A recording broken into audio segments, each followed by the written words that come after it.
Relaxing.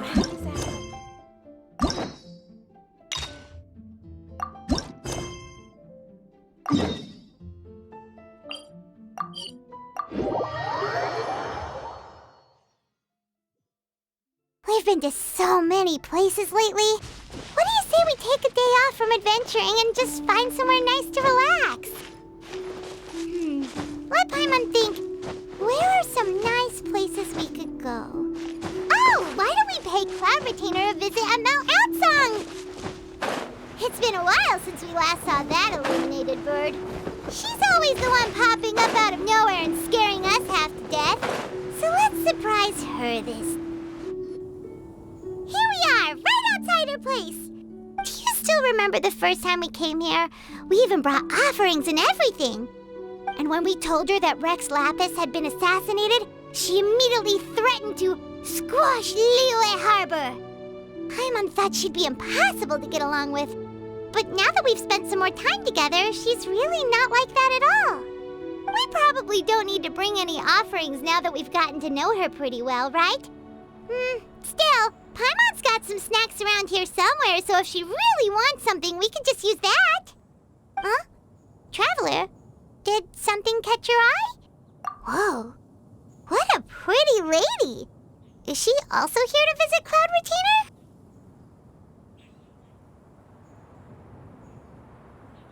Yeah, you're right. All it takes is one look and you can tell she's someone special. As expected of that bird lady, really. She must have a whole bunch of Adepti friends from all over the country.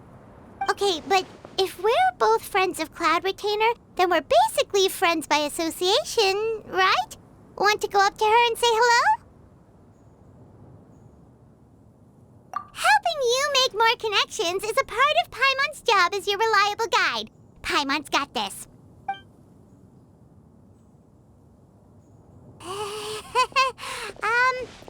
Hello? Paimon is Paimon! And this is the Traveler.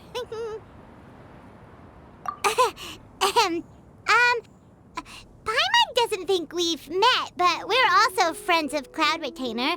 May we have the pleasure of learning your name, Madam Adeptus? You two... What is this tomfoolery? Has this shift in form so clouded your eyes that you no longer recognize one anymore? Wait, you're... Huh? You're the illuminated bird? But you look... human! How did that happen? Oh, donning human form is scarcely any test of one's abilities. As for your confusion, one merely had no reason to indulge such inclinations before. So, you're indulging now because? Well, one has made plans to pay a visit to some disciples at Liyue Harbor. Taking on a human form for such a trip is simply a way to make matters less conspicuous. You? Worrying about keeping a low profile? You're the one who likes to pop up out of nowhere all over the place. In fact, Paimon can think of several examples, like last year, when you suddenly appeared on the top of a roof without any warning, or...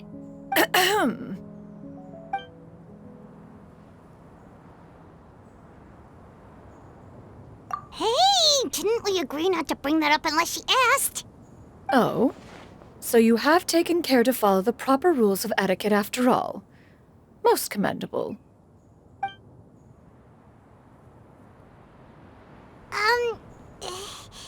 Well, this is all Paimon's got. You don't mind, right?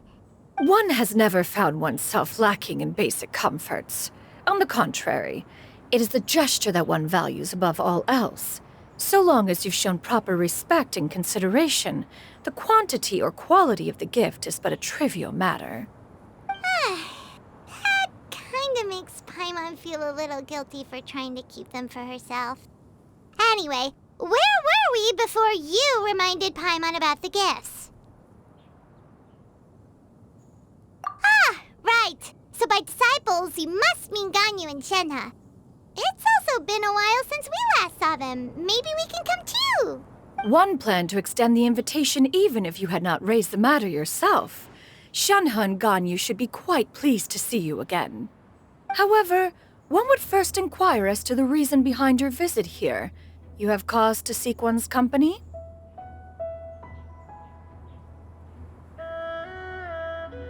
Yeah, we just found ourselves missing you and wanted to see how you were doing. We were hoping you'd tell us one of your stories.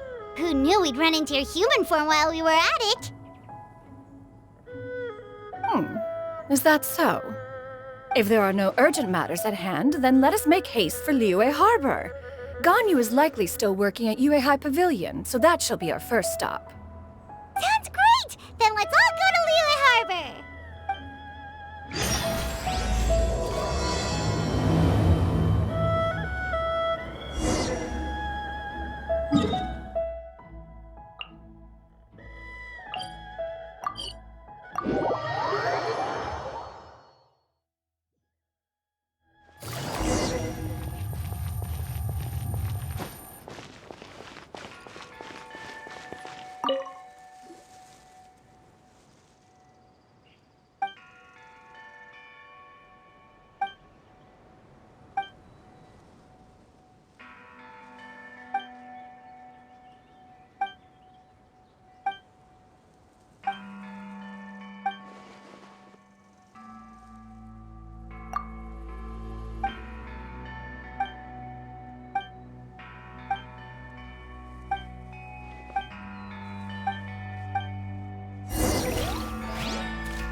We're almost at Wei High Pavilion! Hey, do you think Ganyu will be shocked to see Cloud Retainer like this? Guess we have no idea if Shenhe and Ganyu have ever seen her in this form before. Wait, where did she go? Why are you just standing there, Cloud Retainer? Quietly now. One shall stay here. You two can go and meet with her. But why? Isn't it better if we all go together? If one were to proudly proclaim one's presence, Ganyu would surely profess herself otherwise unoccupied and drop everything to attend to one's visit. One fears that would only result in her staying up all night to make up for lost time. One does not wish to trouble her. Conversing vicariously via you two shall suffice. Do remember to inquire as to her recent well-being. Again, do not mention one's presence here. Fair enough, makes sense. Alright then, we'll just pass on your regards and... Cloud Retainer? Oh,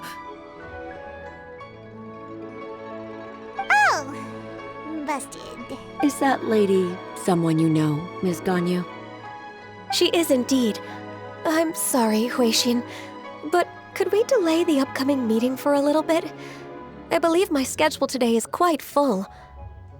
Although, perhaps I could move some work to later in the evening. Oh, not to worry, Miss Ganyu. I'll make the necessary arrangements right away. Thank you, Huixin.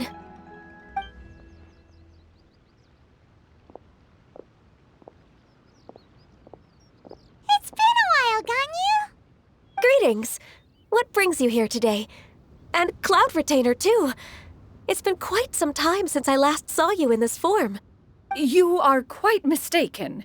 One is not acquainted with this Cloud Retainer of whom you speak. One is simply a mere mortal passerby. Huh? Seems she's not buying it. That was but a simple test. One did not expect you to be able to recognize one so easily, especially after so many years of only seeing one's other form.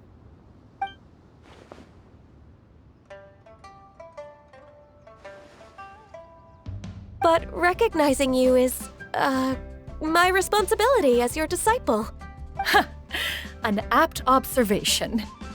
One was simply passing by while attending to some important business. one thought it would only be fitting to pay you a visit while in the area. Wait, Paimon wasn't aware of any important... Cloud Retainer's right! We've still got something super important to do, so we can't stay here for too long today. Oh, is that so? But it's been so long since we last saw each other. One simply desired to see you and had no intention of interrupting your work. A quick conversation should suffice for today. A more involved reunion should wait until you find yourself less occupied. I understand. That should be fine. While one acknowledges the amount of work that you have to deal with every day, one must also remind you to rest. Though Adepti blood flows through your veins, excessive exhaustion will still cause grave harm to your body. It still makes one nostalgic to see you as you are now, respected and independent. When you were young, you oft begged one to cuddle you to sleep when you suffered from nightmares. Cloud Retainer! Stop! If you insist. We are running short on time regardless, so one will refrain from going into each and every story.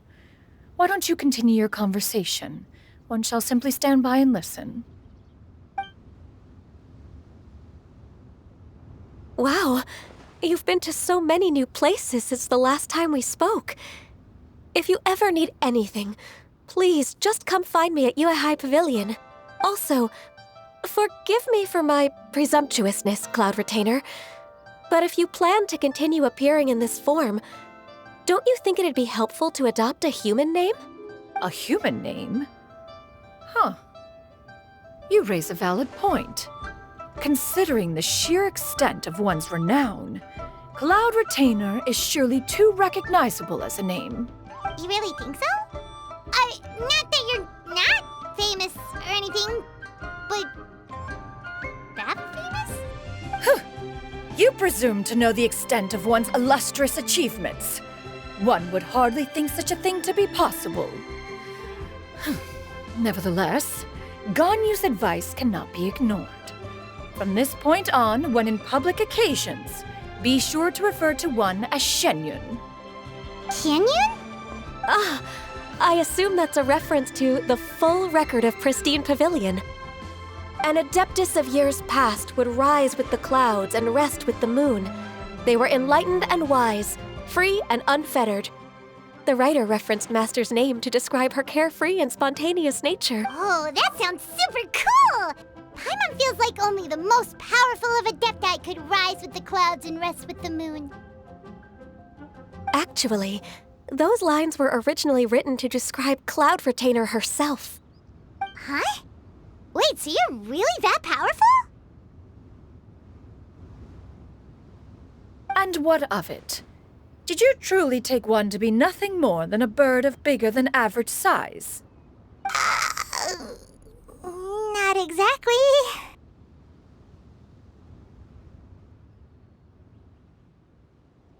To be fair, Cloud Retainer rarely speaks of her past accomplishments. The tales of her past can only be found in ancient texts. It is said that once, a long, long time ago, there was a severe drought in Liyue. Left with no choice, many people left their homes, while others spent day and night praying to the Adepti. Although I did not live through such tragedy, simply reading about it is enough to gain a visceral understanding of all the pain and desperation during that time. On top of the drought, a noxious gas also began to spread through the land. If not for Cloud Retainer's efforts, much of Liyue would be nothing more than a barren wasteland today. The books had this to say about what happened. Upon arrival, the Adeptus borrowed the wind to retain the clouds. Immediately, the clouds gathered together, and abundant rain burst forth from the heavens. Drought and plague were both driven away, and the people were saved. Wow, that's incredible! Mortal records add embellishments to dramatize past events. One did merely what one ought, and even if one had not interceded, the other Adepti would surely have stepped in to help. Even so, you stopped an entire drought! Can you really control the weather like the book said? Oh, Paimon suddenly has a lot more respect for you. So it was Paimon's bad for calling you Illuminated Bird before. You're not too mad, are you? Ugh, how laughable. A name is but a simple label we carry with us on our journey through the world. Why would one be offended by such a trivial matter? That's a relief. In that case, Paimon will continue to call you whatever feels right in the moment. Well, that is quite enough ancient history for now. Ganyu, have you had word from Shenhe? One has heard that she procured a job recently. Have you any thoughts on her workplace? And what, pray tell, of her monthly remuneration? Moreover, does she find herself overly inundated with work? Is she allowed time off during Lantern Rite? That is a lot of questions. There is no cause for concern, Cloud Retainer. I introduced Shenhe to her employer personally. Wanmin Restaurant's business has been booming recently. So, with Chef Mao being swamped with customers, and Shangling still off and out in search of new recipes, I introduced Shenhe to staff the restaurant. I see. Most excellent indeed. One has had the pleasure of being introduced to that family. Shangling is kind and astute, while her father is loyal and reliable. One has no cause to believe that they will make Shenhe's work difficult. Now, it is almost time to partake in the victuals of noon. One shall visit Wanmin Restaurant in person and see how Shenhe is doing. Huh? But didn't you just say that you had something important to do? Can that wait until after we've eaten? You may return to your work, Ganyu. One shall see to this matter on one's own. There will be many an occasion to dine together in the future. One is certain the opportunity shall present itself most readily. Of course, Cloud Retainer. Please take care. Traveler, Paimon, I'll see you some other time. See you around, Ganyu! Whew. Paimon was pretty quick on the uptake.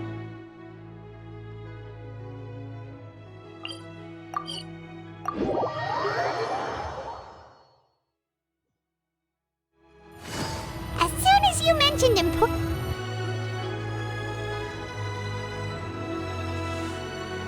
You get what I'm saying, right? Yeah, how can I not? Not even fine food is enough to distract from the presence of a fine lady, eh? Oh, I'm far more interested in getting her details than ordering any dishes. Hey, how about you ask her?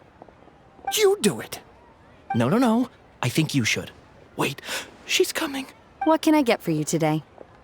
Greetings, miss. I was just wondering if you'd be willing to... What would you like to order? 2 servings of Mora meat to go. Good chat. Bye.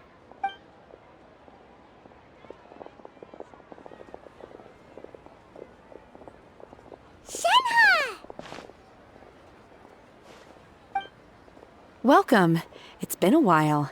May I take your order? Don't welcome us as guests and greet us as old friends in the same line. It's weird. Mm-hmm. Oh, and this is? This is Miss Xianyun. Master? Huh? One does not recall ever revealing this form to you before. How were you able to ascertain one's true identity with such ease? I've trained and lived with Master for more than 10 years. I would recognize you no matter what form you take. You... Is something the matter, Master? Hardly. One simply learned of your employment from your letter and came to check on your well-being. And check out the great food, too. Indeed. It's almost lunchtime. My apologies. I'm still on the clock and can't talk for very long. Well, if it isn't the Traveler and Paimon. Are you here for Shenhe? The lunch rush isn't in yet, Shenhe. So I've got things covered for now. Go ahead, sit down and enjoy some time with your friends. I'll let you know if things pick up. Thank you, Chef Mao. Woohoo!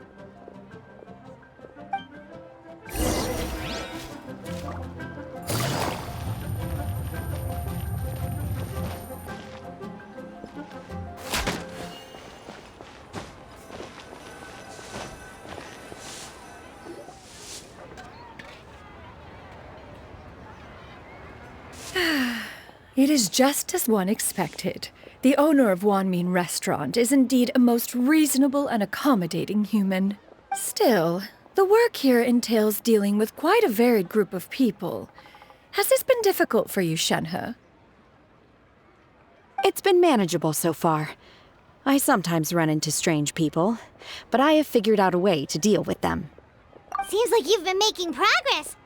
So by dealing with them, you mean... First, I try to talk sense into them. If that doesn't work, I threaten them with violence.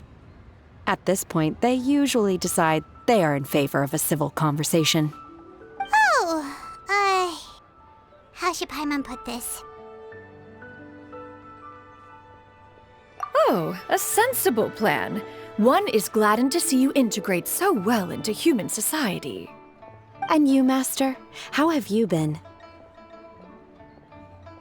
Simply marvelous. Though Mount Outsong has scarcely enjoyed your presence recently, one has hardly found the pleasure of one's own company to be lacking. I see. Just as expected of Master.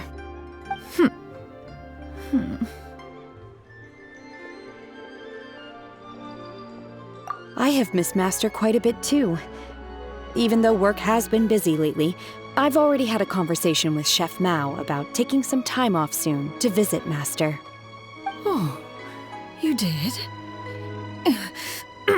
Do make note of such matters in your letters in the future. There's hardly a need to keep one in suspense. Whoa, her mood shot up just like that.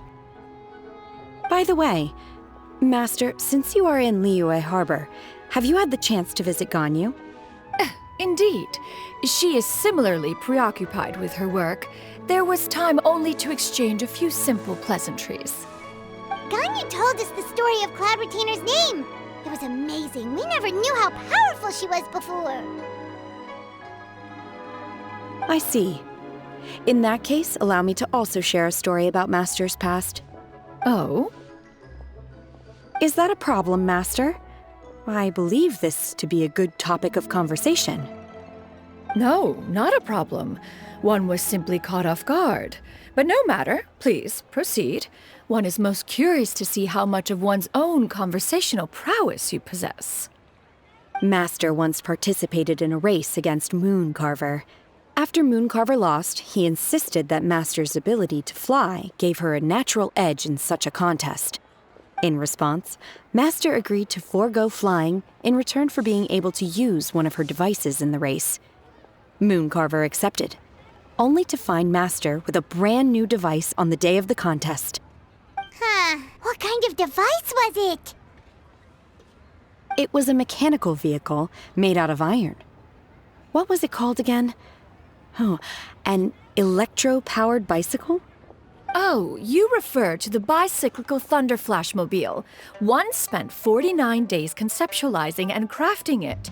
It need only be infused with adeptal energy, and it can cover thousands of miles in one day. Oh, it boggles the mind why Mooncarver ever supposed he might best me in a contest of locomotion. Though he sprinted with all his might, he could barely keep up. Alas, the one flaw of my mechanism lay in its weakness against mountainous terrain. One was thwarted mere seconds from victory when it was thrown off course and failed to make it across the final stretch. Truly a most unfortunate turn of events. Anyway, do go on, Shenhe.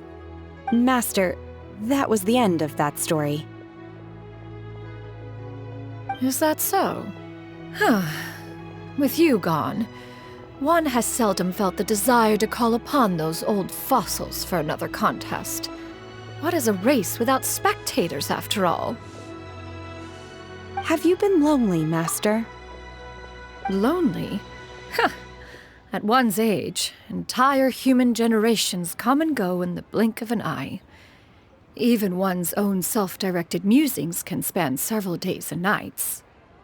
'Tis a most foreign sentiment. The mere mention of it is preposterous.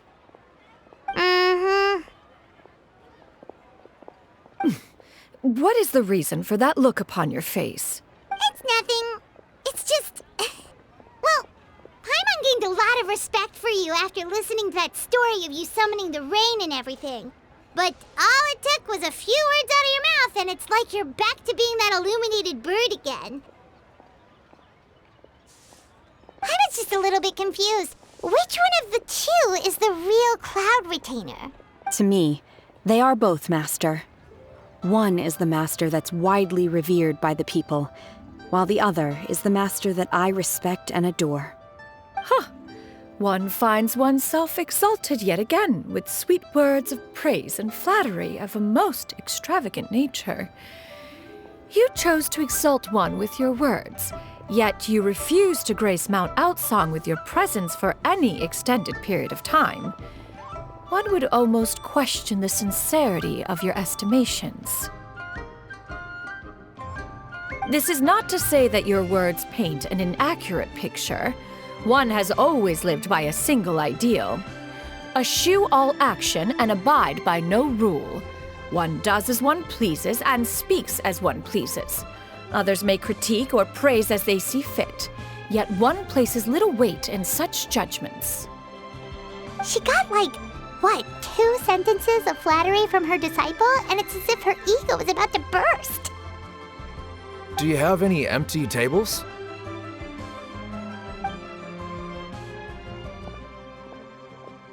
Hey there, could we get another fish stew? I'm hearing more guests come in. I should get back to work. All right, good luck with the lunchtime rush, Shenhe. Mm-hmm. I'll try my best. So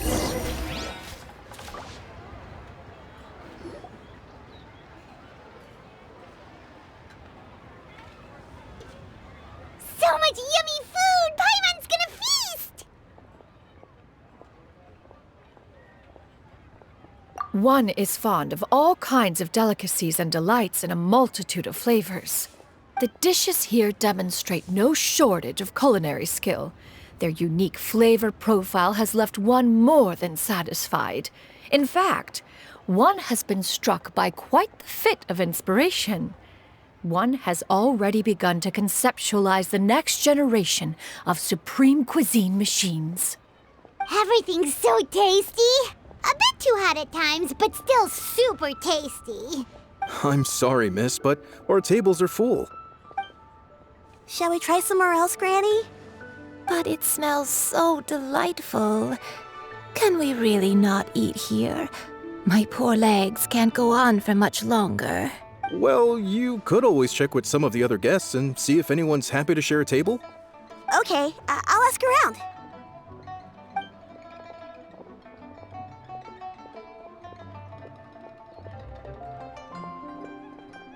Excuse me, would you mind letting us share a table with you?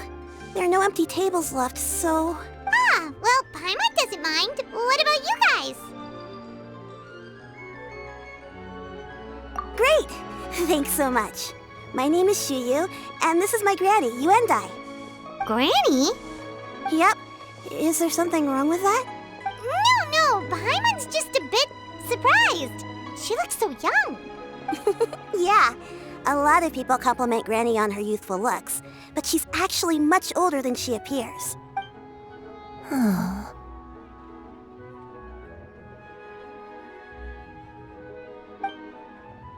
Granny, why don't you take a seat? Come on, it's not polite to stare. Huh. Have we met before? No. 'Tis a fated meeting, then. Please, take a seat. What would you like to eat, Granny? I can order for you. I want braised earthworms. They always pop up out of the ground after a rainstorm. No, not this again. Granny, there's no braised earthworms on the menu. Braised earthworms? Well, that sounds weird. Do people actually eat that? Right, that's what Paimon was thinking too. Need any help? Help? Oh, do you mean with Granny? Thanks, that's nice of you to offer. Granny has pretty bad dementia, so her memory's getting worse all the time. She's always saying things that sound kinda confusing. Actually, her memory's been bad ever since I was little. but it's gotten so bad lately that I even have to remind her who I am every morning. They died young. It's just me and Granny now. Oh, but it's okay. Don't feel bad. Granny loves me a lot, and I love her a lot too. Sure, it's hard at times, but you just gotta make the best of the life you've got. Wow, you're really tough for your age, kid. You're too kind. And me? Oh, what about me? You're tough too, Granny. Plus, you're really gentle, and you're always there for me. Yes, and it's hardly as if I forget everything. I still remember the important things. Wait, what was that really important thing again? Ah, I remember now. It was a dream. I had a dream where everything was dark. Someone was standing in front of me. She told me to come and find her, and that once I'd found her, I would be free. Huh? That sounds super important. But how come you've never told me about it before? It was just a dream, so I forgot about it. But I'm in a good mood now, and somehow I remembered it again. You know, I believe I've had this dream a great many times. But just how many times have I had it? Now that I do not remember. Wait, so you have a reoccurring dream where someone's talking to you? That sounds spooky. Oh, does that mean you're possessed? Unlikely. Her eyes are clear and her breathing remains calm and level. One sees no signs of possession. Are you sure? Who do you take me for? Is one not an adept? Am I not an expert? Huh, you're right. Paimon almost forgot you're the expert. In that case, do you still remember what the person in your dreams looked like, Granny? Not anymore. Although, I have a sense that she looked rather like me. But not as I am now. My younger self. A younger version of Granny? This is just getting weirder and weirder. What is going on here? As one said, fate must have brought us together. You may leave the situation to me. Are you sure? So, what are your names? Paimon's Paimon. Just Xianyun is fine. Thank you all so much for offering to help. But first, I'm sorry for asking, but, how do you want us to pay you back? Oh, we don't need any payment for this.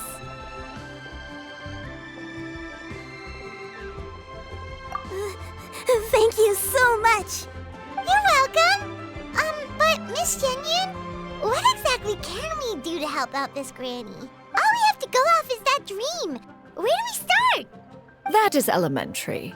Since her dreams portray her younger self, then we shall retrace the steps of her youth. Once we have revisited those places, her memories will likely return. Sounds like a plan. So, Granny, do you remember which places you went to when you were young? Why, of course I do. The heavens above, the earth below, the wispy clouds, and the emerald mountain streams. Okay, taking that as a no. I might have an idea. Once, when I was really little, my dad told me that Granny used to be a martial artist heroine who saved loads of people from a disaster. If it's true, then maybe they wrote about it in the history books or something. A martial arts heroine?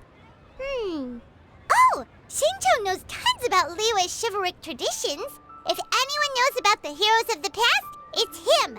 Let's go find him at the Feiyun Commerce Guild. Are you leaving already? But I'm still hungry. I'll go order some food, Granny.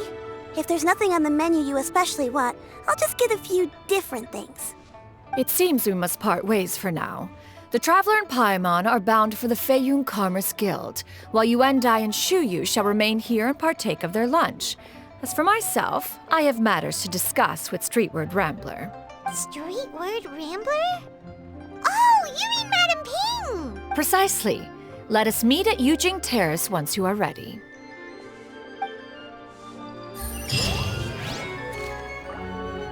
Always wanted to try this place.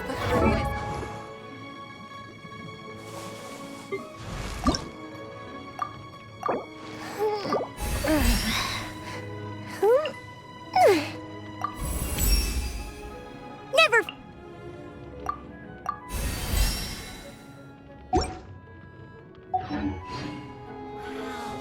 Cheap and tasty chop suey.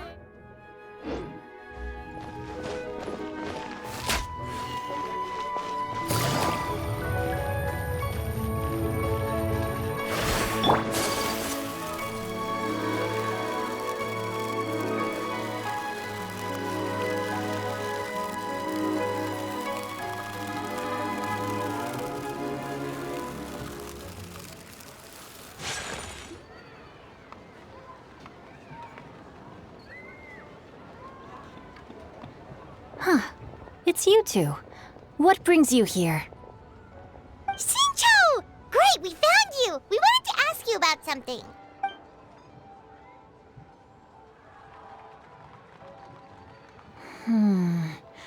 That's not a whole lot of information to go off of. I don't know if I can say for sure. I can't pinpoint her identity from your description alone, but considering her age, I am reminded of a nameless heroine who's been featured in various chivalric novels. Nameless heroine? That's right. The novels often speak of a great drought from 50 years ago. As the people suffered, a nameless heroine appeared and began to clear away evil spirits in bandit camps. The people idolized her, but never learned her name. All they knew was that she always acted alone. Later, though, she supposedly fell in love with a similarly noble-minded exorcist from Mount Tianheng. They were well matched in more ways than one, often fighting together as a fearsome duo of otherworldly strength. After the drought ended, the heroine and the exorcist left the public eye and began living a reclusive life in the mountains. The way this nameless heroine faded from fame into obscurity later in life is not too dissimilar from Miss Yuendai. I hope that's somewhat helpful. Thanks a lot, Xingqiu. We knew it'd be worth talking to you. It's nothing at all. Just something I came across while reading. I did do a bit of extra research on her story, but it was just out of personal curiosity. Well, Paimon still thinks that's super cool. Oh, wait, Xingqiu, if you've read up on her, do you know of any places often associated with her? Let me think.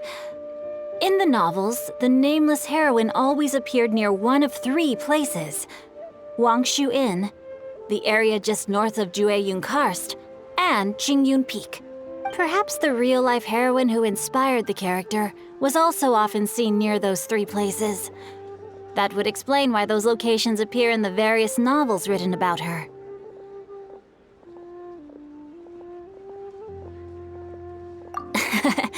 You're welcome.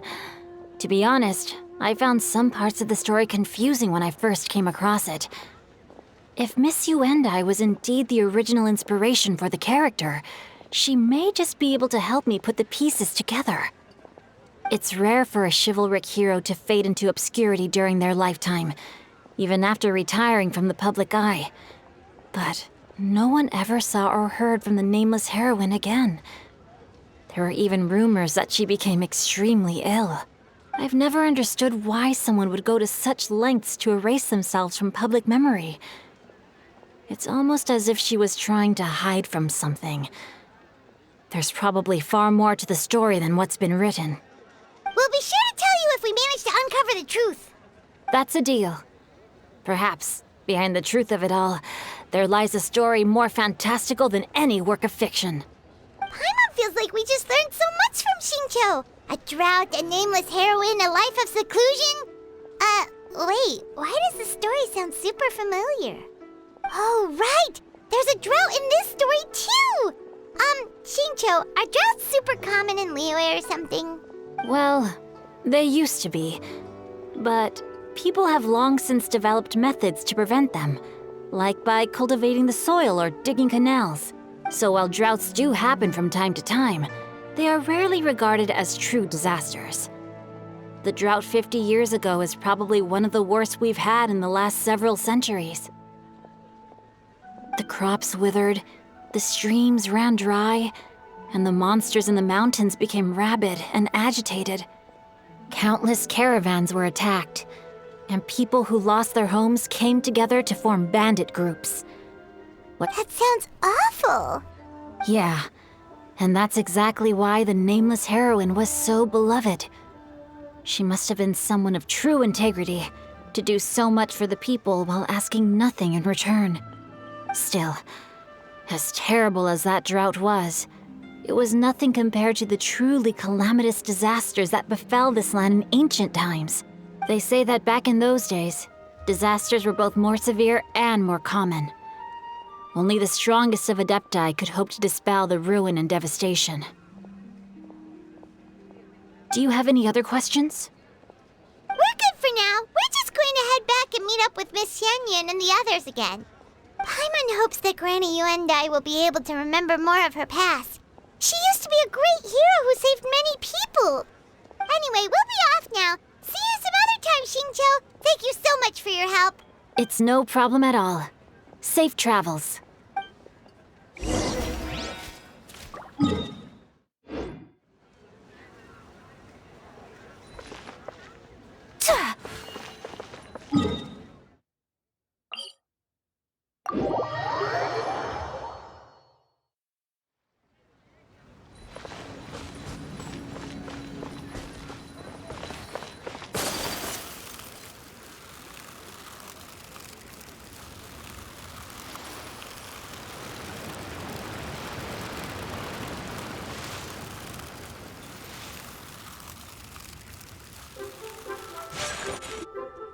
I have recorded the tune that you requested.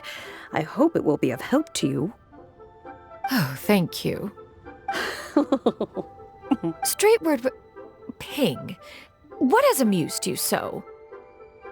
Oh, it's no serious matter. I was just reminiscing about the last time I saw you in this form. Time has wrought such change in this world, and yet you appear just the same as ever. Time has little bearing on one's existence, nor has one keenly felt its effects whilst dwelling at Mount Outsong. Nevertheless, Ping, one would like to seek your counsel on a personal matter. Oh, why so formal all of a sudden? I must say, you're making me a little nervous. What is it? Well, the inquiry is as such. Approximately how much more would one need to afford a comfortable life in the harbor, not unlike the one that you yourself lead? It does not require as much as you may think. Still, do you mean that... Cloud Retainer, Madam Ping! What are you two talking about? Nothing save for some trivial matters. Have you unearthed any useful details? Xingqiu has a theory, but let's save it for when Chuyu and Miss Yuendai have joined up with us again.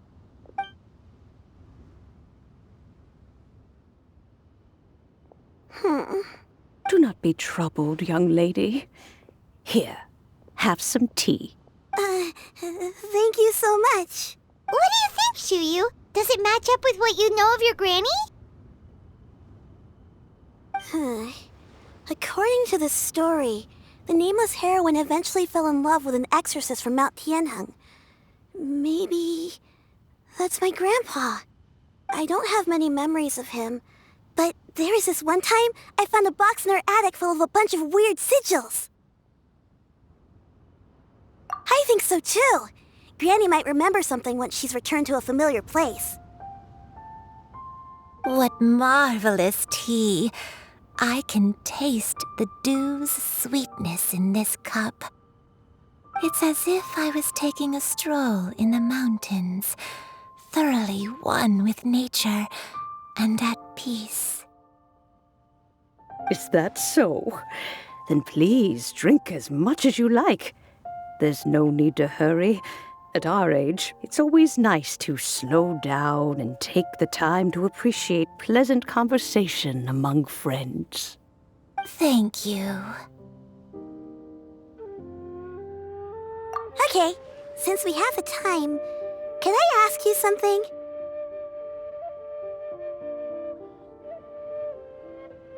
Sure thing. What would you like to know? I have a secret I want to tell you. Let's go talk over there.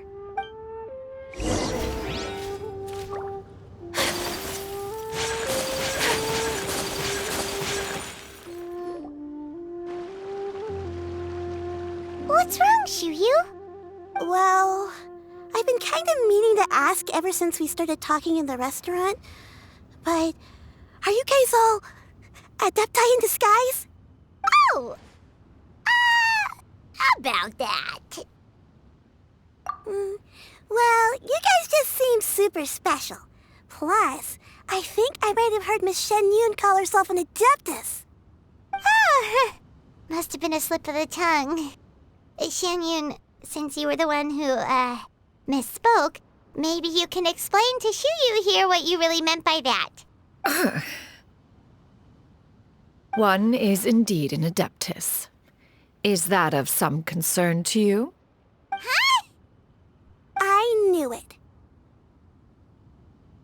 Well, one time when I was a little kid, I saw a pure white illuminated crane. I had this super high fever, and Granny wasn't around. I was feeling all icky and gross. But then this snowy white crane flew down from the sky. She put me on her back and flew me to her cool Adeptus house and fed me some sort of magic potion. When I woke up, I was already back in my bed and my fever was gone. I really wanted to thank her, but I was too sleepy to stay awake, so I never got the chance. So, I just kind of wanted to ask if maybe any of you have ever met an Adeptus like that? A pure white illuminated crane? The only two we've ever met are blue and white and black and brown. Have you ever met one that's pure white, Cloud Retainer? Never has one met an adeptus with such features. One surmises such a description is but a hyperbolic embellishment that oft results from narrative accounts. That's weird. Was it really just a dream then? Well, even if it was just in my head, it doesn't matter that much anyway. All I really want is to help Granny recover her memories. I'm really grateful for all your help. Leave it to us! Now that we know the 3 locations, we just need to visit them one by one. Let's go to Wangshu Inn first. Okay, I'll go get Granny.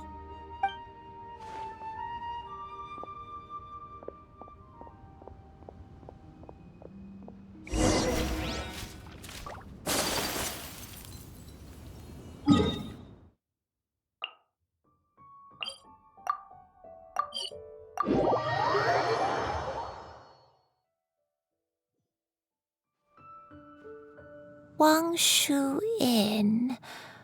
Wangshu Inn. Do you remember this place, Granny? Yes. The fish here is very delicious. And if you look out into the distance, you can always spot a bird that's been left behind by its flock. I believe I used to have a room here. It had a window. Yes, I spent a lot of time looking out that window. Which room was it again? Let me look. I'll come with.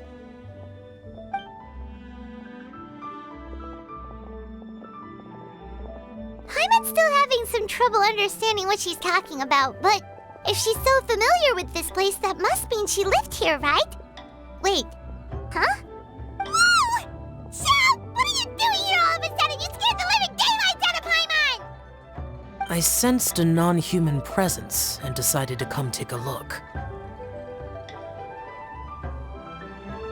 If you're here, then there's likely no trouble afoot.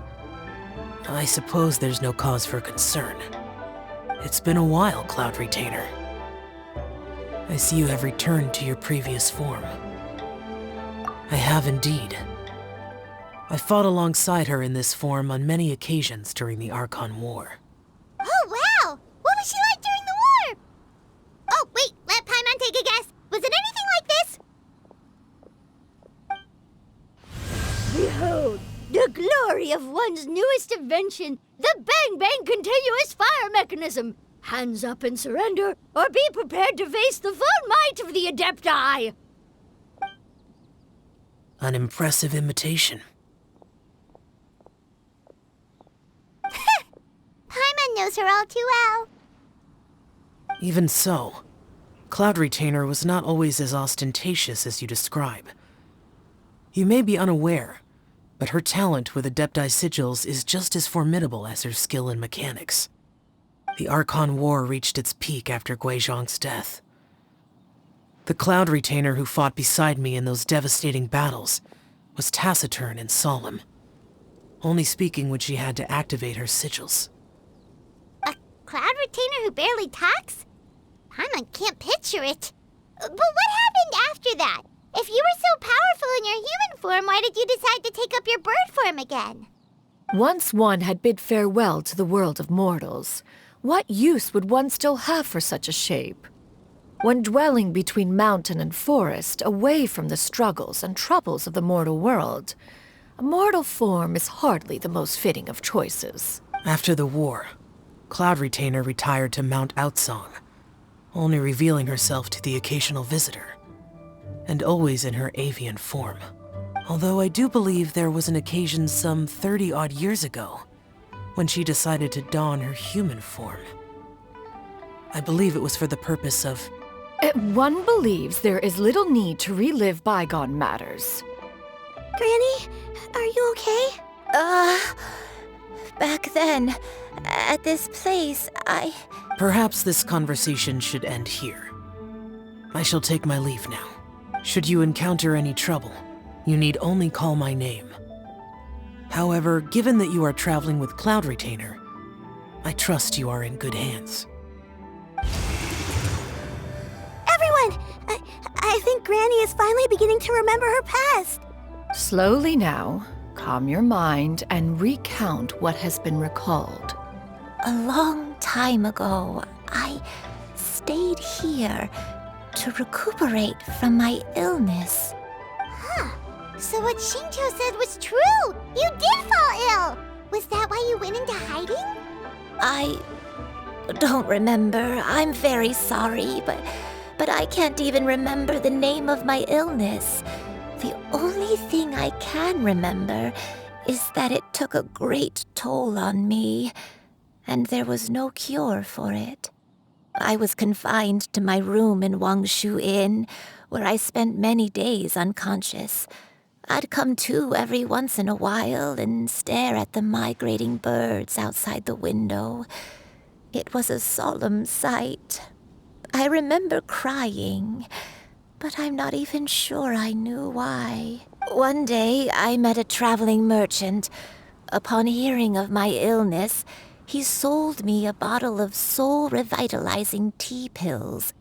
He told me that the pills were concocted using Adepti blood and could be used to alleviate my symptoms. Sure enough, I made a full recovery. My illness remained dormant for several decades after that. Wait, but if your illness remained dormant for several decades, are you saying that what you're going through now is just a relapse of what happened all those years ago? And it was all thanks to the pills that you managed to keep the symptoms in check? Paimon's brain kinda hurts. Do you remember anything else? I'm sorry, I don't. Oh, if only I wasn't so useless. Hey, you're not useless. You've done so much for me. Watched me grow up. Raised me. How could you say that about yourself? Oh, fret not, dear child. Granny was just a bit frustrated. That's all. The recovery of a person's memories is a gradual process. Finding pieces of one's past is always superior to not finding anything at all. Let us make haste to the next location. Next location. Next location. Oh, why don't we go to the area north of Dwayun Karst next? There isn't really a landmark there, so where should we start? Oh, Paimon's got it. Let's check out the houses in the area first. After all, if she was there for any length of time, then she would have stayed somewhere, right? Oh, Paimon's really got her thinking cap on today. At this rate, we'll recover all of Granny Wendai's memories in no time.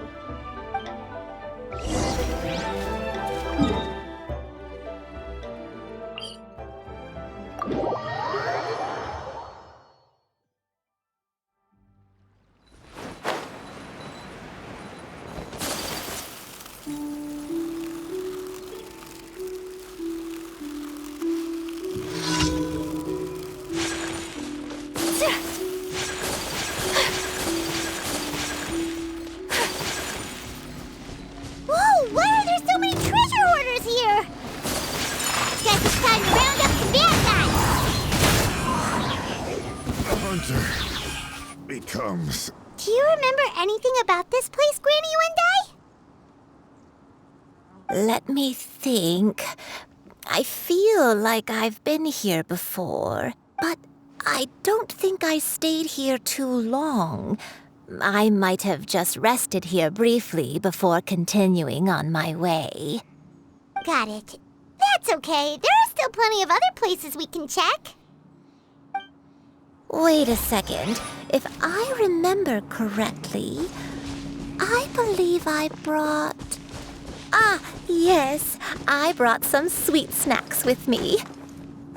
Go on, take some. You need to eat a lot if you want to grow big and strong. Oh, thank you. Then Paimon will help herself.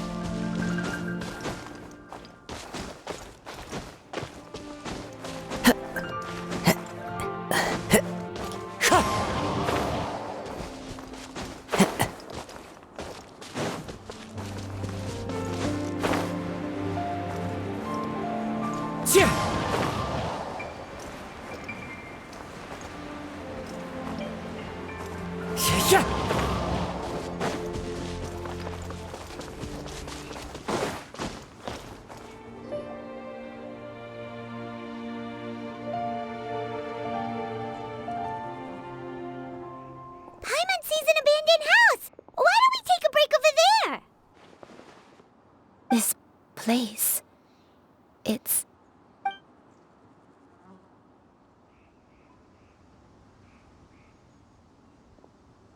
Did you remember something, Granny?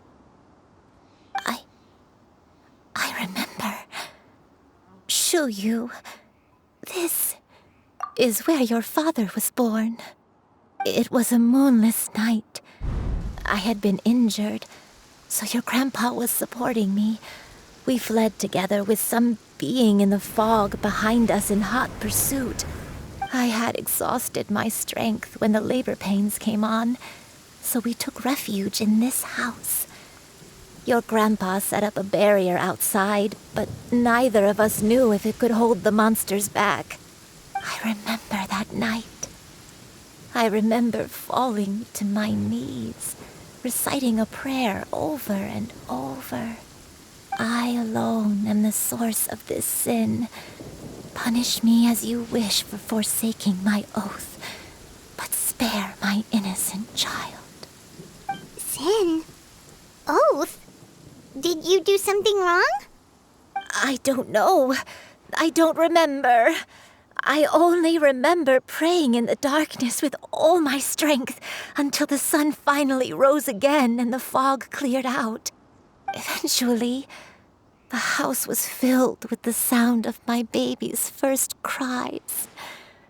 That baby was your father. I remember I clutched him tight to my chest and wept tears of joy. It was the first time I'd ever felt such happiness in my life. My dad? He was my pride and joy, and so are you, Shuyu. You're so much like him, and I love you both so much. But you're always going to be different from me. Why? Just what did I do? I don't care what you might have done, Granny.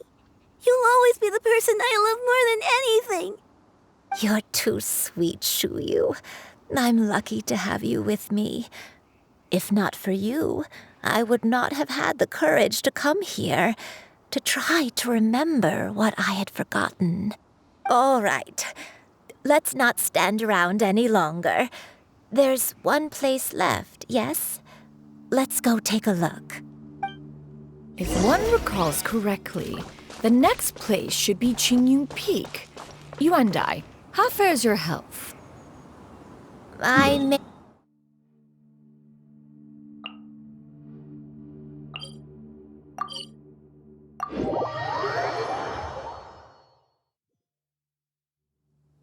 Climb on, I shall carry you to the top. Oh, such lightness of weight. All those who grow old grow frail in the end, do they not? First, you lose your memory, then your health. Eventually, you end up losing everything. My only wish is to... We're finally here.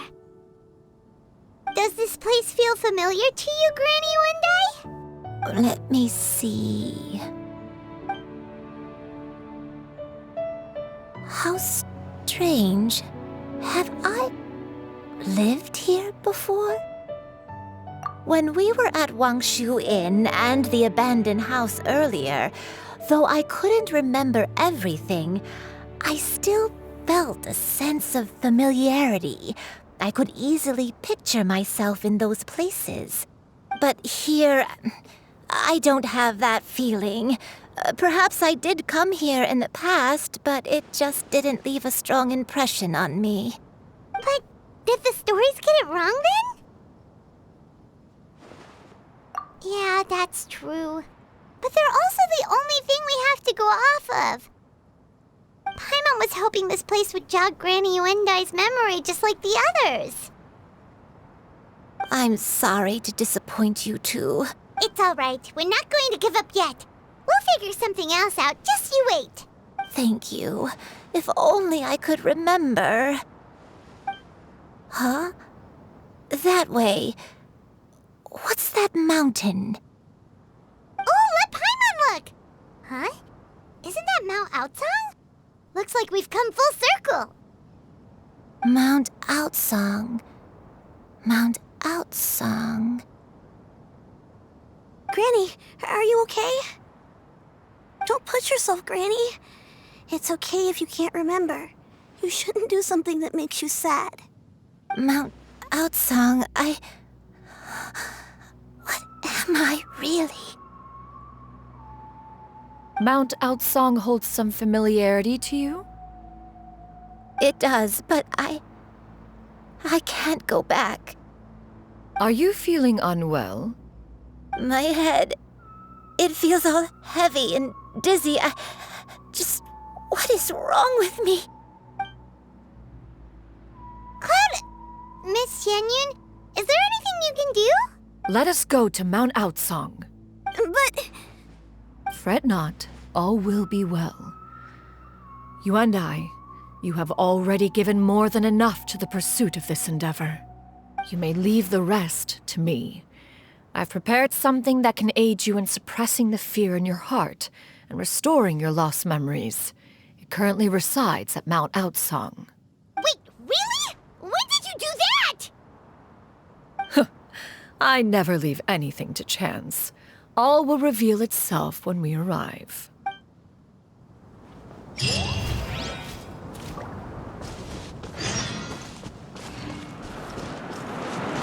Follow the wind.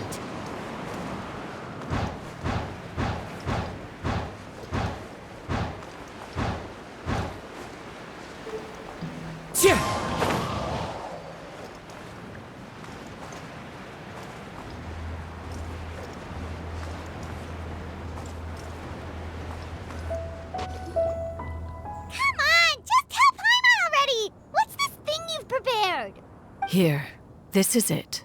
Huh? But isn't this the mechanism that you were tinkering with when we first got here? Precisely. A recent one at that. I am most pleased with the result. I call it the Suspensus Somnium mechanism. It periodically releases a soft breeze, which when paired with a gentle adeptal tune, can help the listener subconsciously relax and even enter a semi-hypnotic state. Soothing agitation and anxiety, relieving exhaustion and insomnia, its potential uses are numerous indeed. And of course, it can also aid in the recovery of lost memories. Whoa, what a cool gadget! But if you had it all along, why did you keep it to yourself until just now? We could have come to Mount Outsong right off the bat and saved time on a lot of floating. How preposterous. Had Yuendai not recalled much of her past through her own efforts, the device would have nothing to draw upon. We Adepti can only help those who first resolve to help themselves. Had she lacked such determination and strength of character, one would have little to offer in way of assistance. Paimon thinks she gets it now. Hey, what's that other thing? As previously mentioned, a gentle adeptal tune is required to take full advantage of the mechanism. One secured such a tune from Streetward Rambler. Only with her melodies can the mechanism reach its peak power. Whoa, Paimon can feel what you mean. Paimon's body feels light as a feather. It's as if she's lying down on a warm patch of grass after a super satisfying meal.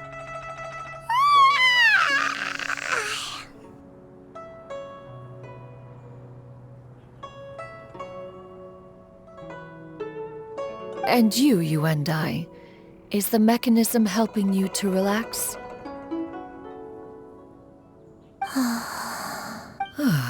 It appears she has already succumbed to the depths of reverie. Come, join one on this side. We shall give her some time to herself.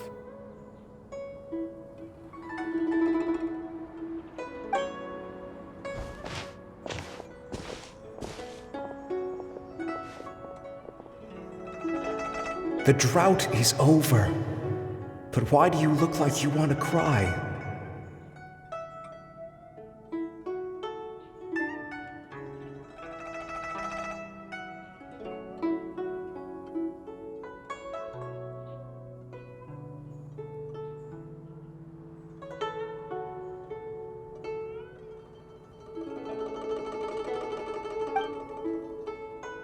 The potion. It's nearly run its course. I've never regretted meeting you. Not even for a second. Please. Please, no.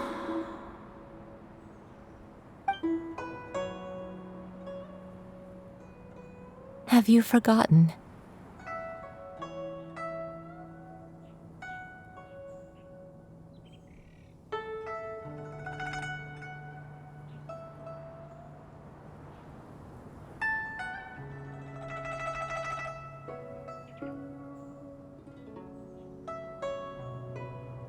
This is the world you left behind, one of gentle breeze and morning dew, perfectly straddled betwixt the realms of heaven and earth.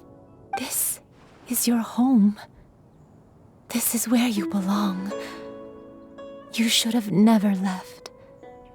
The you of the past, the me from not that long ago, we should have never.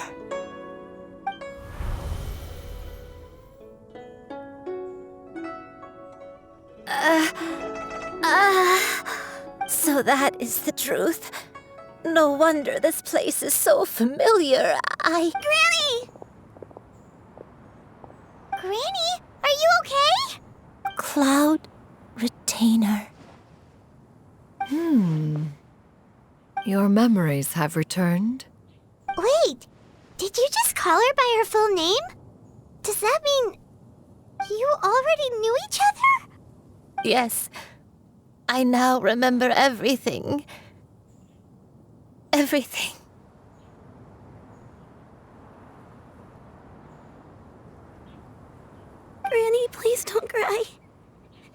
here. I'm here. Oh, don't worry, my dear child. Granny is fine.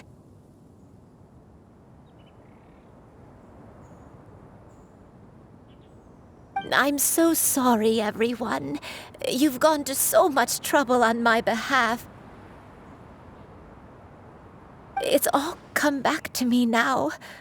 The most important thing that I had forgotten was the truth of what I once was.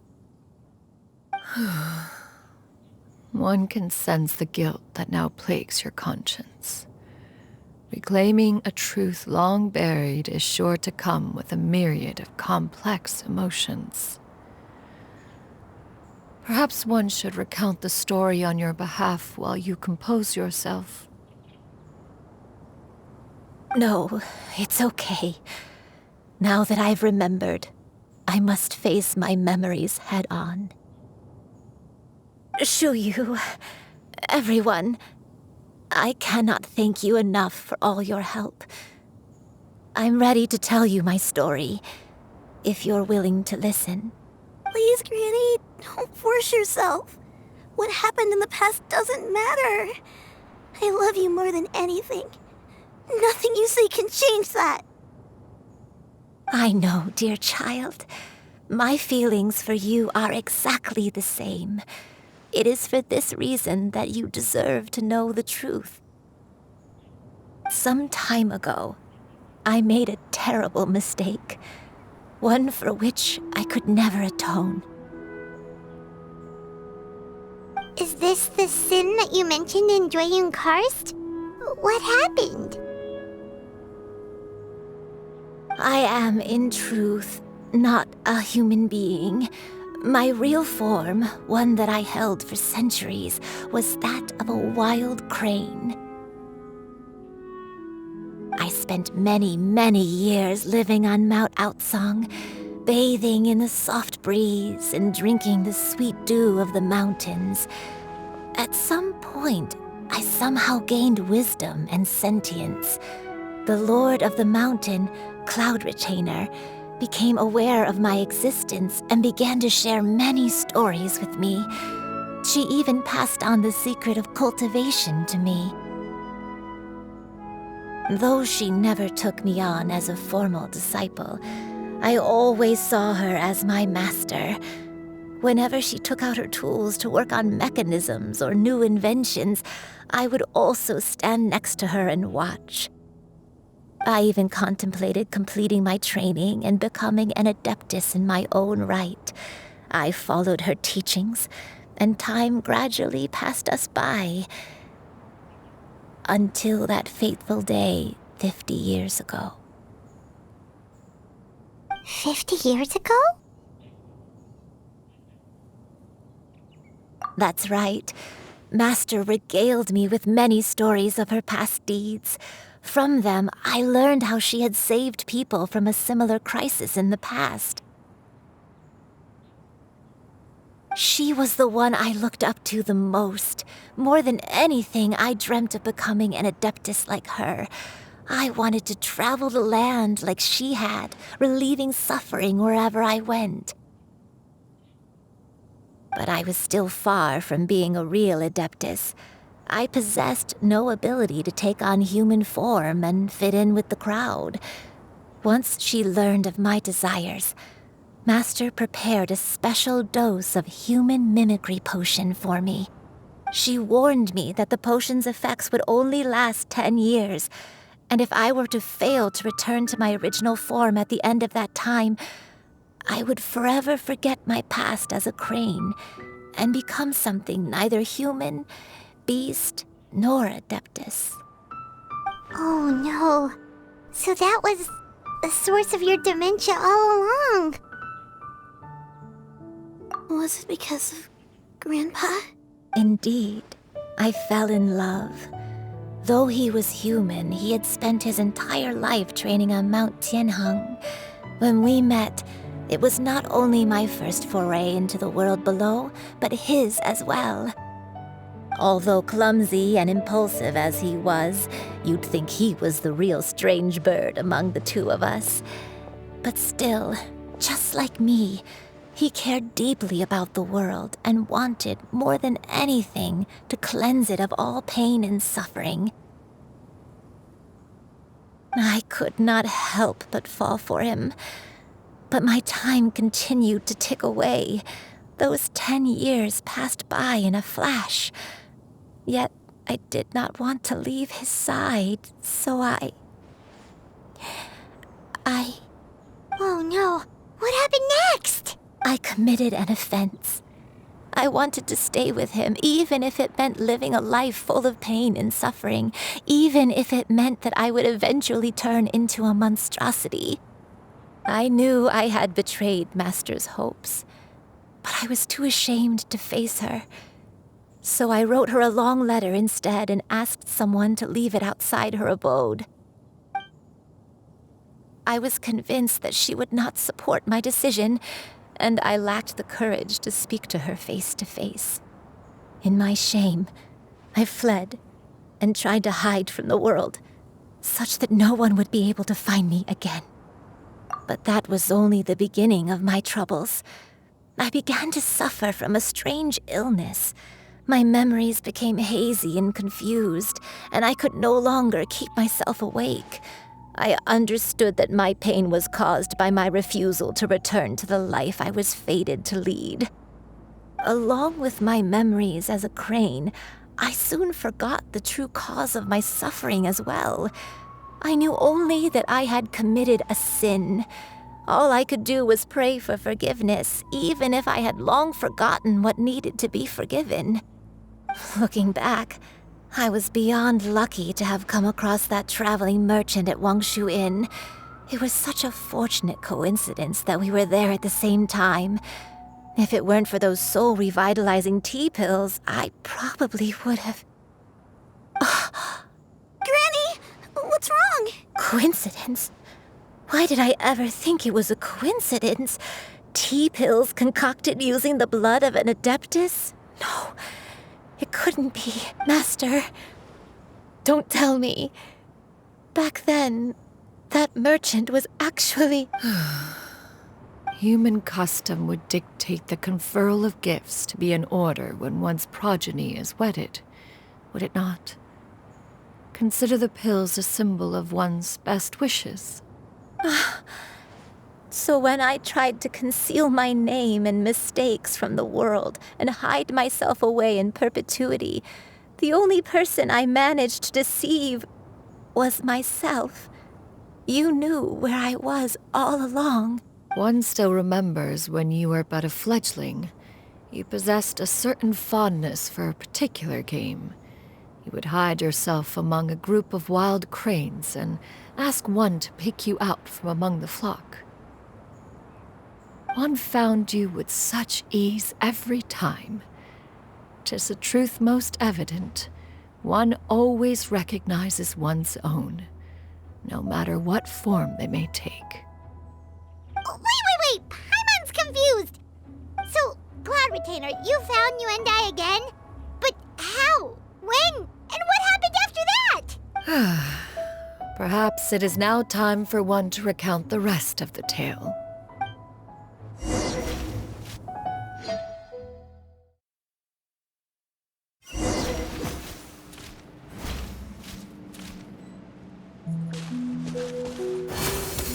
One was furious upon receiving the letter. Seized with anger, one set out to bring you to your...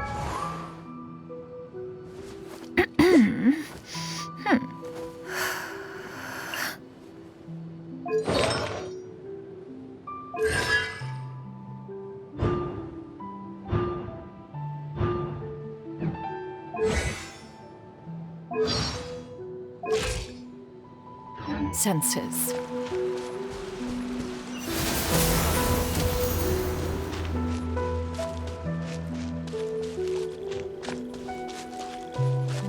Yeah! Skyward!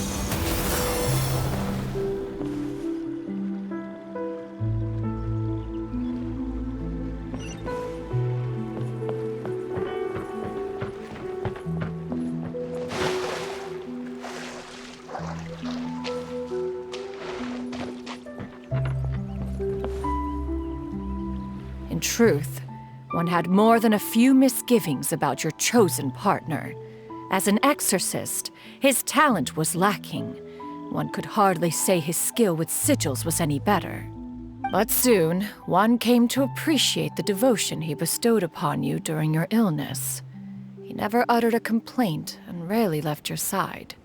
Unwilling to begrudge someone of such character, one decided to overlook his aforementioned deficiencies.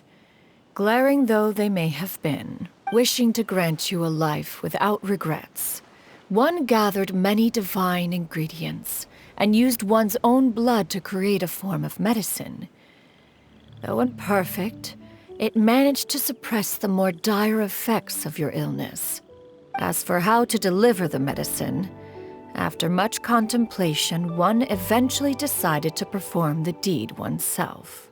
One took great care to alter one's features and select the appropriate attire. Only after meticulous scrutiny did one finally set out for Wangshu Inn. As one expected, you were most ignorant of one's true identity. You showed not even the slightest inkling of recognition. One was quite torn. Should one have celebrated the success of one's disguise, or mourn the loss of your acquaintance?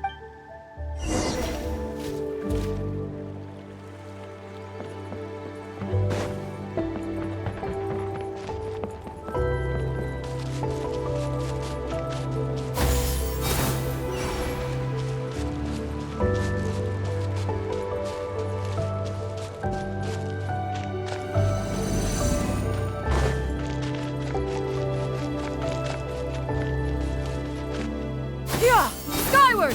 Nevertheless, one would speak to you about another matter, if you are amenable. Even considering your loss of memory, one was simply flabbergasted that you could so easily forget the consequences of consuming medicine infused with adeptal blood.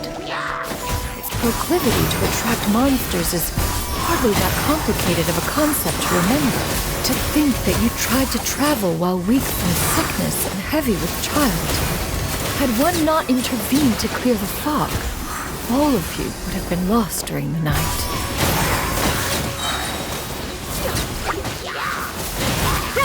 Make way for the Adeptus! Skyward! Scatter!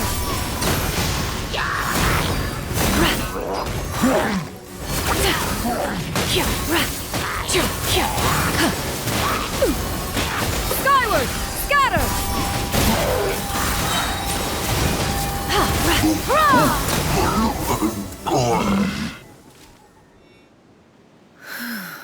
Those monsters would hardly have pursued you with such ferocity without sufficient incentive.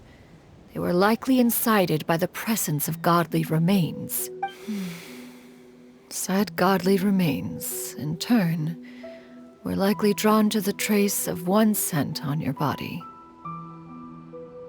One was, after all, an active participant in the Archon War. Some of the gods were likely shattered by contraptions of one's very making. In the end, one was relieved to see you endure through the night. At the break of dawn, one heard an infant's cry pierce through the air, and one saw you carefully cradle the child to your chest. Although certain mortal matters remain foreign to me, one could not help but be moved by your joy. To see you happy, that was more than enough.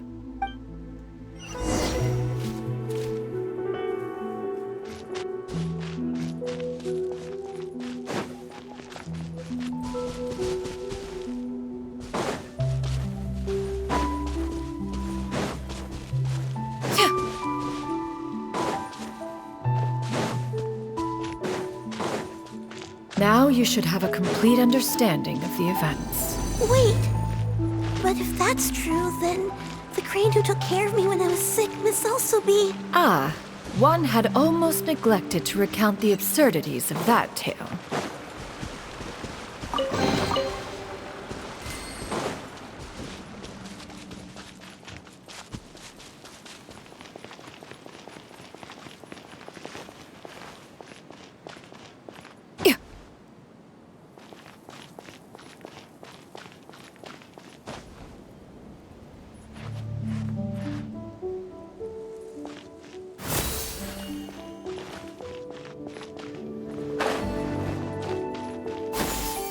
Skyward!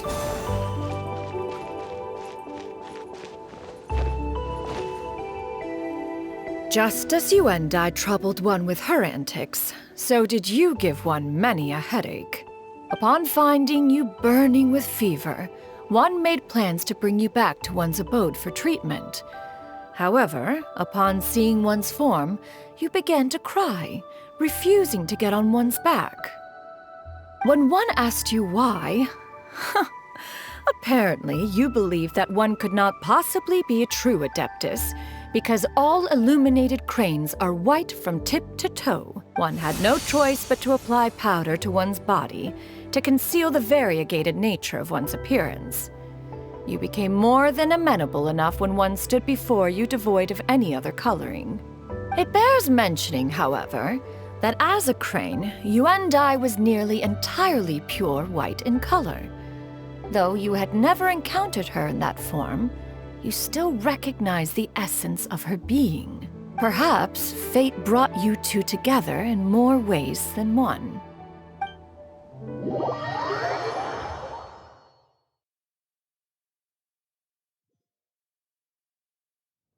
Now all has been revealed. One owes you an apology, Yuendai. One recognized you upon your very entrance into Wanmin Restaurant. One has always viewed you as a disciple of equal standing with Ganyu and Shenhe. Indeed, one wished to bring your story to a satisfactory end with this visit to Liyue Harbor. Still, one could not reveal your identity right away. Had one simply informed you of all you had lost, all those cherished memories would merely have become the fictionalized account of another.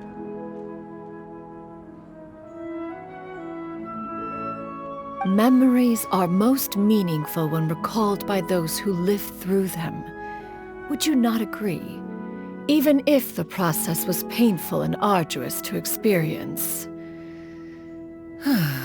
Have you any further inquiries?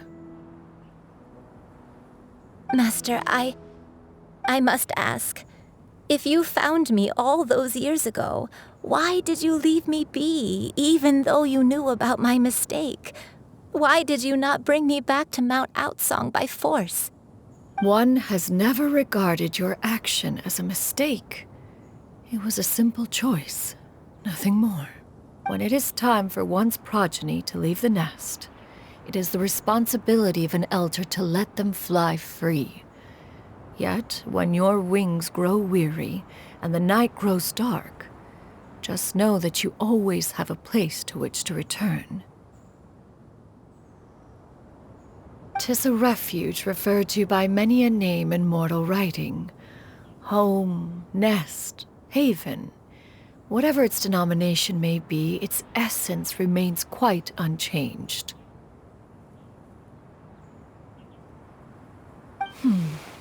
One speaks, of course, of a place not unlike one's own abode. One's disciples are free to come and go as they wish, yet the door remains forever open to those who wish to return. One rather hopes you count yourself among them. Thank you. Thank you so much. You and I. One expects you too have sensed the rapid deterioration of your condition as of late. Have you not? 40 years ago, you chose a path without a future.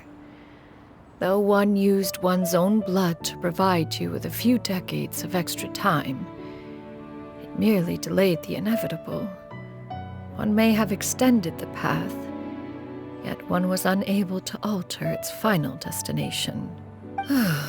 Even the power of an Adeptus has its limits.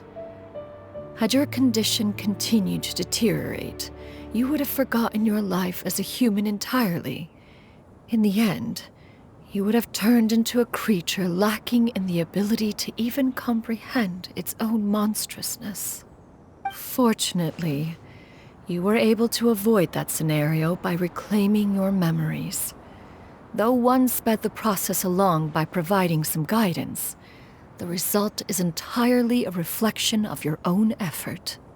So, what's gonna happen to Granny?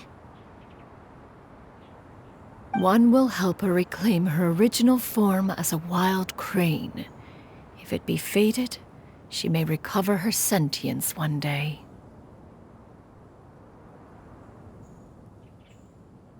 She's gotta go back to being a regular crane, huh?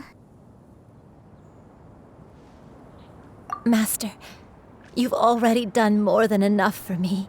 I don't know how I could possibly repay your kindness.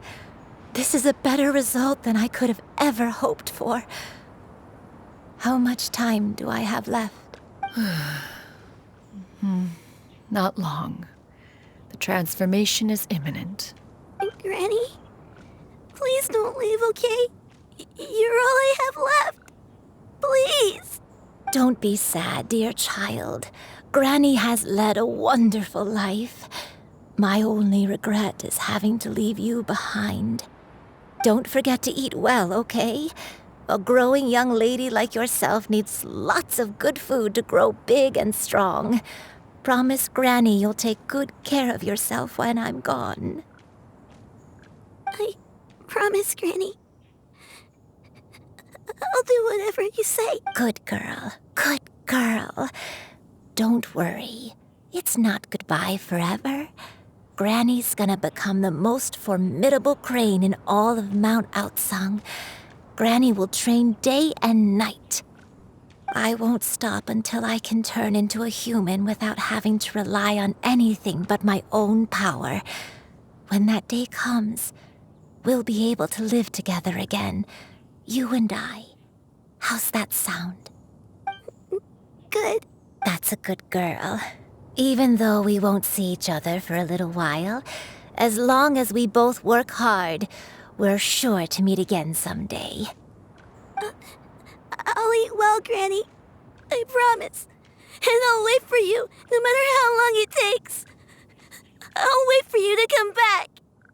That's a good girl. Then Granny really has no more regrets. I'm so sorry, Master. Thank you for everything.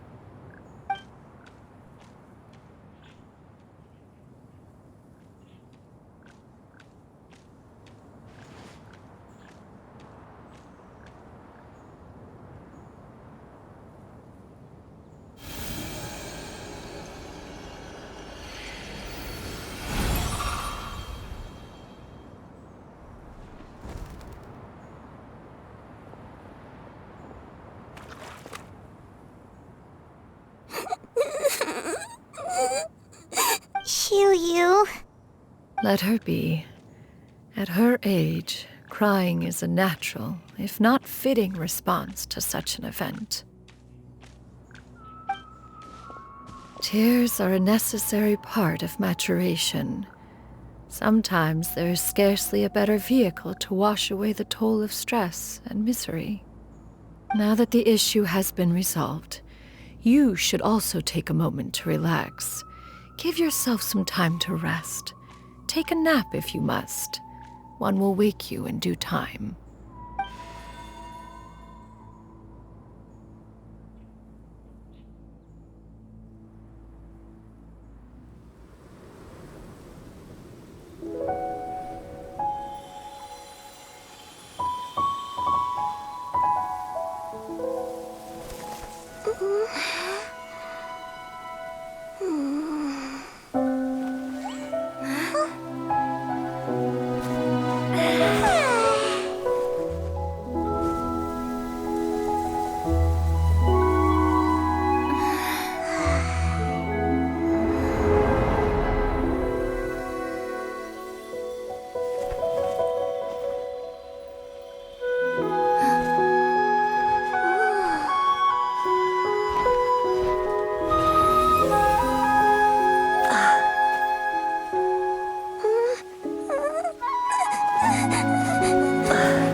believed we would see each other again, that our days of separation would finally end, and all my troubles would be behind me.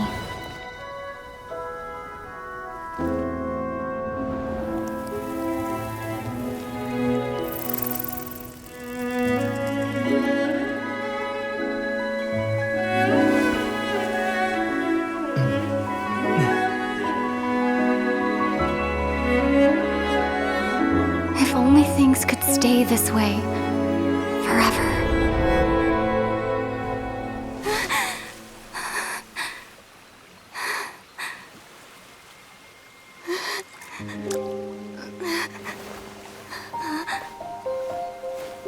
A nightmare? Curious. If you're relaxed, shouldn't your dreams be pleasant? It was a good dream. It's just... You weren't ready to wake up.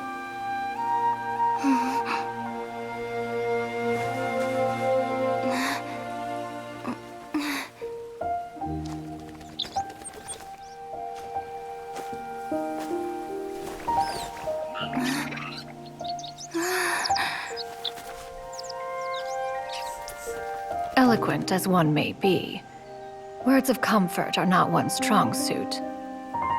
You are doing all you can. One can see your strength of will, your fearlessness in the face of danger. And so, whatever your dream may be, one believes that you shall achieve it. Of course, whenever the perils you face overwhelm you, or you become weary, one is always here for you. After all, as an elder, it is only right to look out for the young ones.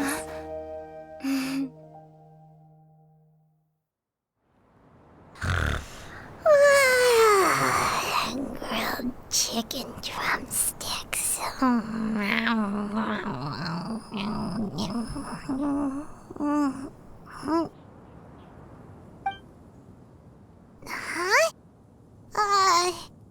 Was Paimon sleeping just now? Oh, Paimon wasn't talking to you. Paimon had a dream about eating grilled chicken drumsticks, that's all. Madam Adeptus? Oh, Xianyun, you're awake. How do you feel? I feel a little better. Thanks. I know I'll see Granny again someday, so I don't feel so sad anymore. Madam Adeptus, could I ask you something? Would you take me in as a disciple? Oh, and have you reasons for this sudden interest? I know Granny thought what she did back then was wrong. She felt really bad about it, but without that mistake, I would have never been born. Even though Granny lost her memories, she never forgot to show me how much she loved me. So, I thought maybe one day I could become a cool Adeptus like you and help a whole bunch of people, just like Granny wanted to do. Upon some reflection, one supposes you are no mere mortal. The fact that Yuendai's blood flows through your veins is proof enough of that. If this is what you desire, one shall make it so. Thank you so much, Madam Adeptus. No, I mean, Master. Xianyun, are you sure about this? Paimon's gonna let you in on a little secret. We've seen Cloud Retainer's 2 other disciples, and they pretty much eat nothing but bitter herbs like chin-chin and violet grass. If you join them, you'll never enjoy Wanmin Restaurant's delicious cooking ever again. How utterly preposterous. One has never enforced such a rule. Every individual must find their own path to enlightenment. So long as one retains a pureness of spirit, one's dietary proclivities are quite irrelevant. Well, you say that, but Paimon's not seeing any tasty treats up here now, is she? Although Mount Outsong is rich in natural beauty, its location does preclude access to certain finer mortal comforts. That is precisely why one plans to relocate to Liyue Harbor.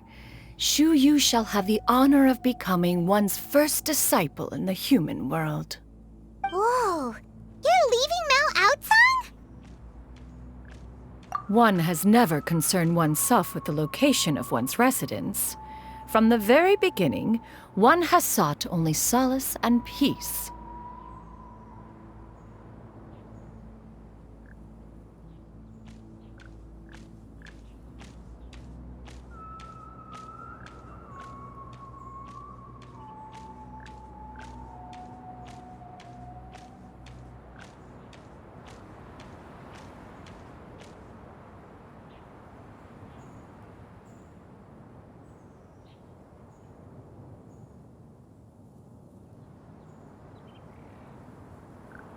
Yet in the end, all of one's disciples ended up in Liyue Harbor. Ganyu, Shenhe, Yuan Dai, they all chose a life among the mortal world. One has reflected on this fact for many years now. One can only assume that it is due to some failing on one's part as an elder or master. A failing, perhaps, of recognizing what it was they truly wanted. One is most curious as to what aspect of Liyue Harbor could have enticed them to remain there. One could hardly offer an opinion on the matter, but perhaps some time in the harbor will prove instructive. Why are you all so silent? Paimon is, just a bit shocked, that's all. So, does this mean we can grab a meal together in Liyue Harbor sometime? One has precious little time to squander. However, if one finds oneself otherwise unoccupied, one would not be opposed to the idea. One will be assuming the identity of a human while residing in Liyue Harbor. You should take care to avoid disclosing one's true identity. Don't worry, we'll help you keep it a secret. So, when can we expect to start seeing you in the city? Perhaps in 2 days' time. One has some matters to see to before one's departure. Preparation is the key to success, after all. One plans to put up various items from one's collection for sale. The earnings should provide for a comfortable living in Liyue Harbor. One has already picked out a handsome property near Chuhu Rock. 'Tis no small purchase, but what is mortal life if not one expense after another? Seems like you've really thought of everything. Then how about we meet up in Liyue Harbor in 2 days? A sensible plan. See you then. Oh, also, why don't you take this suspense insomnia mechanism as a souvenir? Anytime you should feel ill at ease in the future, you may try quieting your mind and sitting in meditation as you listen to its melodies. It might help you find a new perspective. Awesome! Thanks, Cloud Retainer! Hey, didn't we promise Xingqiu that we'd tell him what we found out? Should we make a trip to the Feiyun Comet?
Your concerns are excessive and unfounded. This is but a simple collection of ordinary valuables. Such intense scrutiny is hardly necessary. To be quite honest, your insistence on that fact is my primary cause for concern. In what way are any of these ordinary? Every single item here could be worth more than everything I own combined. I simply can't risk shelling out that kind of mora without proper scrutiny. If I'm wrong, I would never be able to earn it back, not even if I worked every single day for the rest of my life. I have to be careful. Yes, you can never be too careful. We're here, Clow. Miss Xianyun, what are you guys arguing about? Ah, perfect timing. This ignoramus is questioning the authenticity of my wares. I'll have you know, these items have remained untouched in my personal collection for several hundred years. To question their legitimacy is pure folly.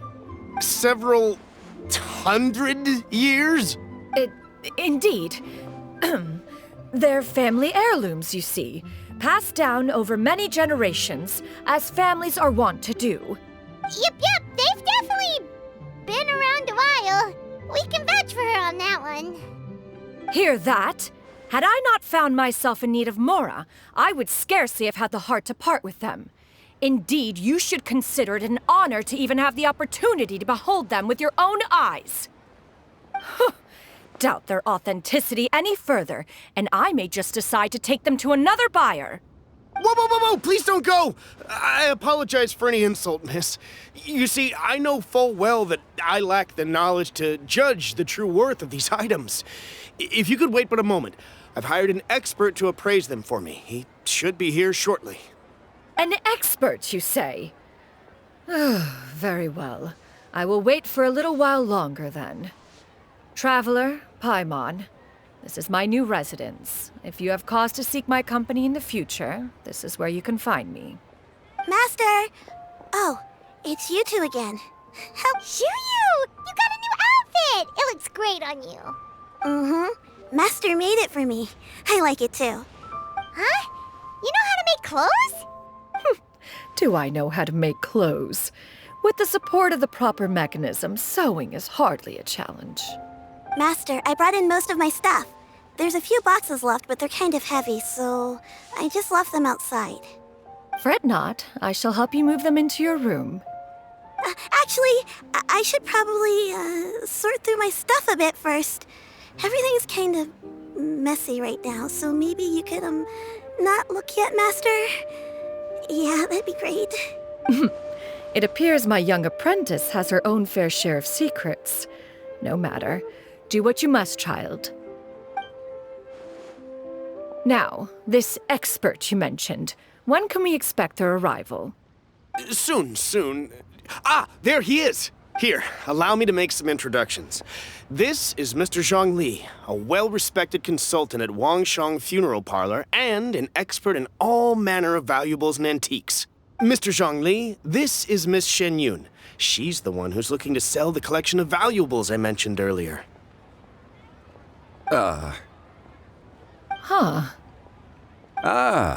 If it isn't Miss Xianyun. It has been quite some time since our last meeting. What a serendipitous reunion. Indeed, most serendipitous. Have you been faring well as of late, Mr. Zhongli? Quite well, thank you. I was fortunate enough over the past few days to enjoy both a stroll in the mountains and a fresh brew of tea from the most recent harvest.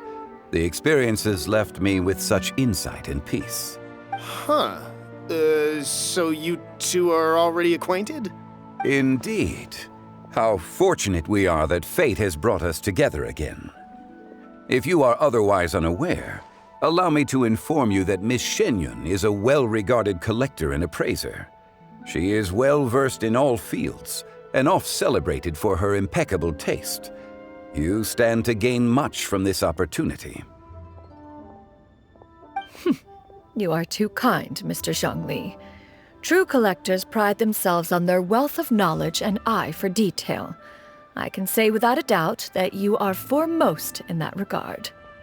Why, you flatter me, Miss Xianyun. It would seem that you are as self-effacing as ever. Not at all, Mr. Zhongli. Not at all. While I am loath to butt into this conversation, I must ask, you two already knew each other, and you seem to have quite a cordial relationship. Can I be certain that you're not working together to swindle me? I mean, you never know. Huh! A preposterous accusation. The heavens themselves would collapse before we would conspire to do such a thing. Miss Xianyun speaks the truth. Contracts are built on honesty and trust. If that proves to be beyond your capabilities in this instance, this transaction may be taken elsewhere. Say no more. Let us depart. I jest. What fool would still harbor doubts after Mr. Zhongli himself has vouched for the goods? Miss Xianyun, wait!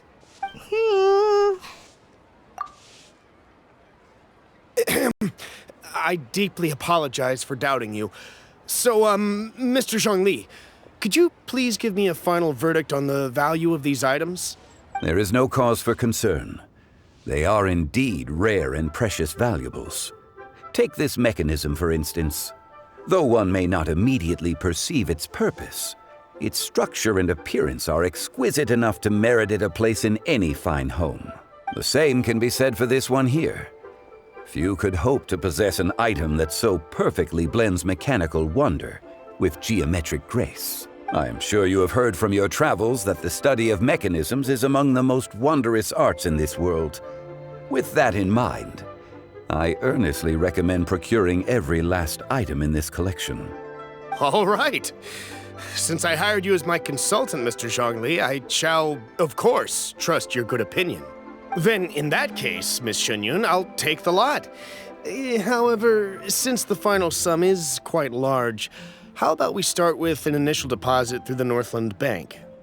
The Northland Bank? Huh. Oh, you refer to the fiduciary house. Oh, very well. I fear people only use the term bank nowadays. In that case, I'll be off for now. I'll return to collect the goods once you've received the funds.